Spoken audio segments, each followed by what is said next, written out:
ilmu tidak seharusnya bersifat eksklusif. Ia bertujuan untuk membina fikrah dan mempertajam pemikiran. Assalamualaikum warahmatullahi wabarakatuh dan salam sejahtera. Yang berusaha Ustaz Profesor Dr. Jadlan, di mana berusaha buat imam, berusaha kanan dan seterusnya, yang dihormati semua warga Ustaz Nabi. Alhamdulillah, bersyukur kita tidak ilahi kerana kita bersama-sama bagi ini setelah, iaitu bagi sesi bedah buku bersama PSP yang akan dibicarakan oleh Husni Datul Anis. Husni Datul Anis iaitu pelajaran sudah ketiga kita dengan tajuk Useless with Morris. Okay. Sebelum tu, untuk memberkati majlis kita pada hari ini, saya ingin menjemput Al-Fadhil Ustaz Zaid Hashri untuk memimpin bicara. Kita mulakan dengan kitab Al-Fatihah.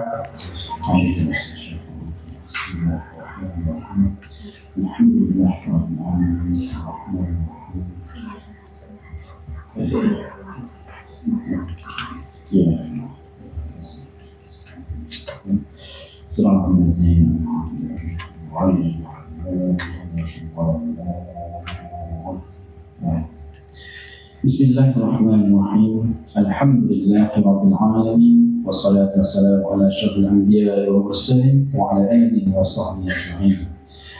Ya Allah, ya Tuhan kami, sesungguhnya kami berhimpun pada hari ini bagi menjayakan program bedah buku. Kami memohon keberkatan-Mu agar majlis ini berjalan dengan lancar dan sempurna.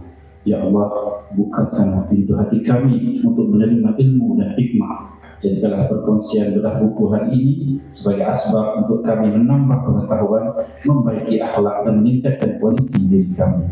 Berikanlah kelancaran lidah kepada pembentang kami untuk menyampaikan kupasan yang bermanfaat, dan kurniakanlah kepahaman yang jelas pada kami yang mendengarnya. Rahmatilah juga penulis buku ini yang telah mencurahkan idenya kepada tatapan kami.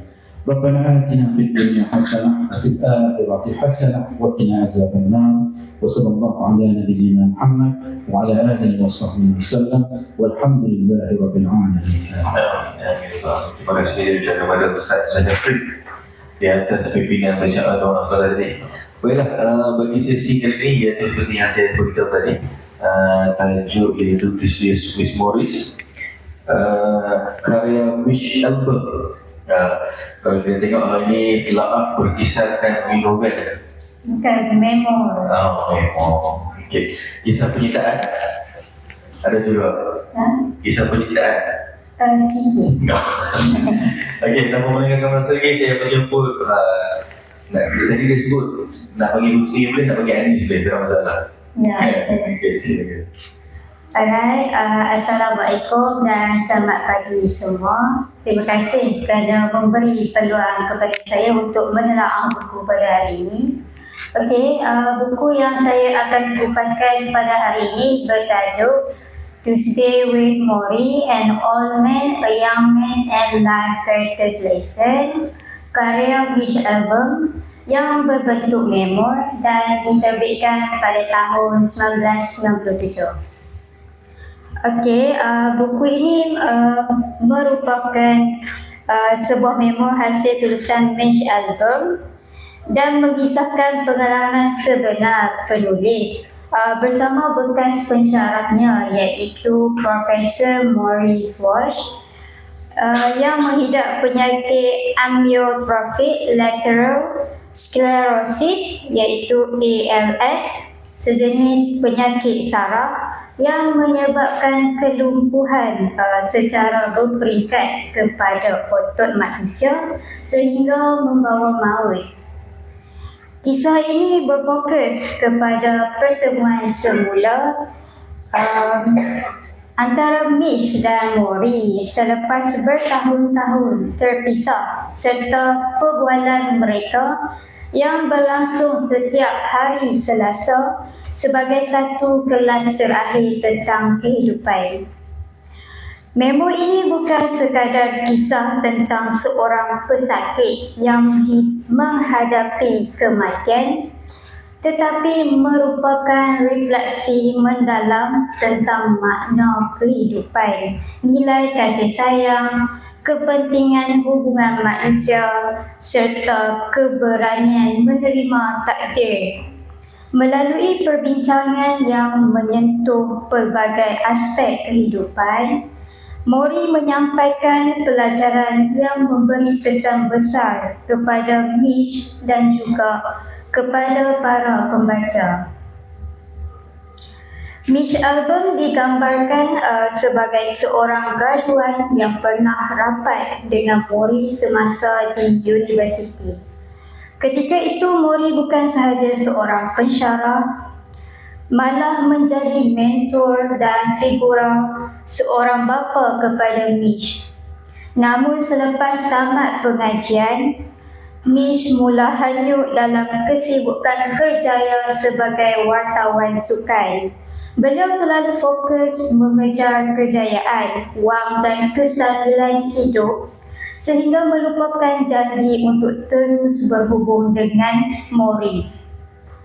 Pertemuan semula mereka berlaku apabila Mish melihat Mori muncul dalam rancangan televisyen yang membincangkan tentang kehidupan sebagai pesakit ALS. Penyakit tersebut menyebabkan Mori kehilangan keupayaan fizikal sedikit demi sedikit. Walaupun tubuhnya semakin lemah, pemikiran dan semangatnya tetap kuat. Didorong rasa bersalah dan kerinduan, Mish mengambil keputusan untuk melawat Mori. Lawatan itu menjadi titik perubahan dalam hidupnya. Mereka bersetuju untuk bertemu pada setiap hari Selasa bagi membincangkan topik-topik penting tentang kehidupan. Setiap pertemuan dianggap sebagai satu kuliah terakhir yang tidak terdapat dalam mana-mana silibus akademik. Sepanjang sesi pertemuan mereka, Mori menegaskan bahawa masyarakat moden terlalu mementingkan materialism. Menurut beliau, budaya yang memuja kekayaan dan kejayaan luaran menyebabkan manusia kehilangan nilai kemanusiaan sebenar. Ramai yang berasa kosong walaupun memiliki harta dan pangkat. Mori percaya bahawa kebahagiaan sebenar berpunca daripada kasih sayang dan hubungan yang tulus. Beliau menekankan bahawa cinta merupakan asas kehidupan yang bermakna. Tanpa cinta, seseorang itu akan berasa sunyi dan terasing. Oleh itu, hubungan kekeluargaan dan persahabatan harus dipelihara dengan baik. Selain itu, Mori turut mengajar tentang kepentingan menerima emosi. Beliau tidak menafikan rasa takut, sedih atau kecewa terhadap penyakitnya. Sebaliknya, beliau membenarkan dirinya merasai setiap emosi tersebut sebelum melepaskannya dengan tenang. Pendekatan ini membantu beliau menghadapi penderitaan dengan lebih matang dan positif. Perbincangan mereka juga menyentuh tentang erti kerja dan kejayaan. Mori berpendapat bahawa kejayaan sebenar bukanlah diukur melalui gaji atau kemasyhuran, tetapi melalui sumbangan kepada orang lain. Memberi dan membantu sesama manusia akan memberikan kepuasan jiwa yang lebih mendalam berbanding kekayaan material. Tema kematian juga menjadi fokus utama dalam buku ini. Mori menyedari bahawa hayatnya semakin singkat, namun beliau tidak membiarkan ketakutan menguasai diri. Beliau menerima kematian sebagai sebahagian daripada proses kehidupan. Menurutnya, apabila seseorang sedar bahawa hidup ini sementara, mereka akan lebih menghargai masa dan hubungan yang ada. Mori sering menyatakan bahawa untuk belajar hidup dengan baik, seseorang itu perlu belajar menerima kematian. Kesedaran tentang kematian menjadikan seseorang lebih berani untuk mencintai, memaafkan dan menghargai detik-detik kecil dalam kehidupan. Isu kemaafan juga dibincangkan secara mendalam. Mori menasihatkan agar manusia tidak menyimpan dendam atau penyesalan terlalu lama. Beliau mengingatkan bahawa masa yang berlalu tidak boleh dikembalikan. Oleh itu, memaafkan orang lain dan diri sendiri adalah langkah penting untuk mencapai ketenangan jiwa. Dalam proses ini, Mish turut menyedari kesilapan dirinya yang menjauhkan diri daripada adiknya. Nasihat Mori membuka matanya tentang kepentingan memperbaiki hubungan sebelum terlambat. Perubahan ini menunjukkan bahawa pelajaran Mori bukan sekadar teori, tetapi benar-benar memberi kesan dalam kehidupan Mish. Sepanjang pertemuan di hari Selasa tersebut, Mish mengalami transformasi besar dalam cara berfikir dan mengutamakan kehidupan. Beliau mula menyedari bahawa kejayaan material tidak menjamin kebahagiaan. Sebaliknya, masa bersama insan tersayang jauh lebih berharga. Apabila keadaan Mori semakin kritikal, hubungan mereka menjadi semakin erat. Mish merakamkan perbualan mereka sebagai tanda penghargaan dan untuk berkongsi pelajaran tersebut dengan masyarakat. Akhirnya, Mori meninggal dunia di samping keluarga tersayang. Secara keseluruhannya, Tuesday with Mori membawa mesej yang mendalam tentang makna kehidupan. Buku ini mengajar pembaca agar menghargai hubungan, mengutamakan kasih sayang, berani menerima kematian, serta hidup dengan penuh kesedaran dan empati. Mori meninggalkan satu pesan yang sangat bermakna, iaitu manusia harus saling mencintai dan membantu antara satu sama lain.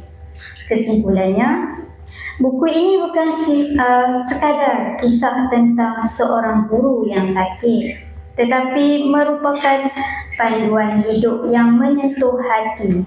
Ia mengingatkan kita bahawa dalam mengejar kejayaan duniawi, janganlah kita lupa untuk menghargai kehidupan dan orang-orang yang berada di sekeliling kita. Okey, sebelum saya akhiri sesi kali ini, saya nak beri ucapan sedikit memandangkan pada hari Ahad ini ialah hari terakhir untuk saya jalani latihan industri di sini. Saya nak ucap terima kasih kepada semua staff, sama ada yang terlibat secara langsung atau tidak langsung dalam pembelajaran saya dekat sini. InsyaAllah ilmu yang dikongsikan akan saya manfaatkan dengan sebaiknya pada masa yang akan datang. Dan saya juga nak ucap terima kasih kepada staff yang selalu berkongsi rezeki dengan saya.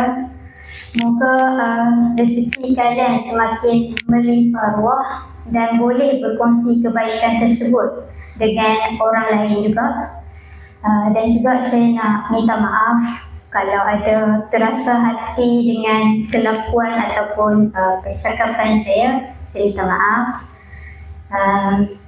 Dan akhir sekali, selamat menyambut bulan Ramadan dan selamat Hari Raya Maaf Zahir dan Batin. Setakat itu sahaja ucapan saya. Sekian, terima kasih.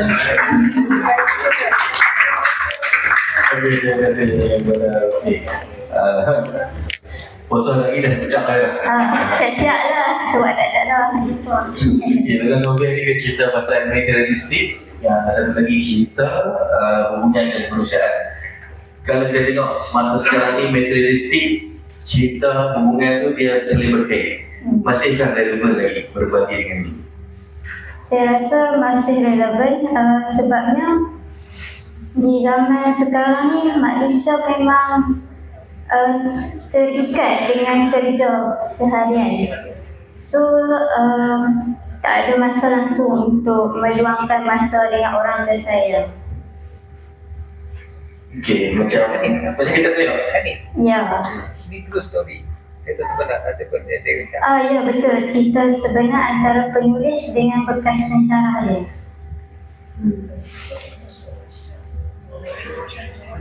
Okey, Mori menghadapi kematian dengan tenang terbuka. Dengan kalau kita tengok sudut berbeza, iaitu daripada sebelum ini materialistik berubah kepada setiap hari Selasa mendengar luahan ataupun sebagai mendengar luahan sebagai satu ubat kepada kehidupan kita. Ada beberapa pesanan lain lagi yang kita boleh bagi kepada semua. Pesanan. Boleh Hadis dapat. Ya, bagi nampak kami apa kesimpulan kami. Boleh.